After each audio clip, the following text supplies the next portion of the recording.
কথায় আছে না, হাতি পাকে পড়লে চামচিকেতেও লাথি মারে।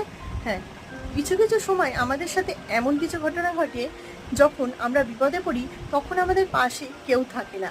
আর তখনই কিছু কিছু চামচিকি আছে, তারা আমাদের বিপদে লাথি মারতে চলে আসে। কিন্তু সময় সব সময় সবার তো একই হয় না, সময় পরিবর্তন হতে থাকে। যেমন ঘড়ির কাঁটা পরিবর্তন হয়, সময় সবারই আসে। আর এক সময় মানুষ খারাপ সময় থেকে বের হয়ে ভালো সময়ে চলে আসে। আর তার জন্য ভেঙে পড়ে কাউকে দোষারোপ করে কোনো লাভ নেই, শুধু সঠিক সময়ের অপেক্ষা করলেই হবে। আর যখন তুমি বিপদে পড়বে, তখন যে চামচিকেগুলো লাথি মেরেছিল, দেখবে বিপদ থেকে উদ্ধার হয়ে গেলে যখন তোমার ভালো সময় আসবে, তখন সেই চামচিকিগুলোই আগে তোমার সাথে কথা বলতে আসবে। তখন সেই চামচিকিগুলোকে পাত্তা না দিয়ে এক ধাক্কা মেরে জাস্ট বাইরে বের করে দিতে হবে।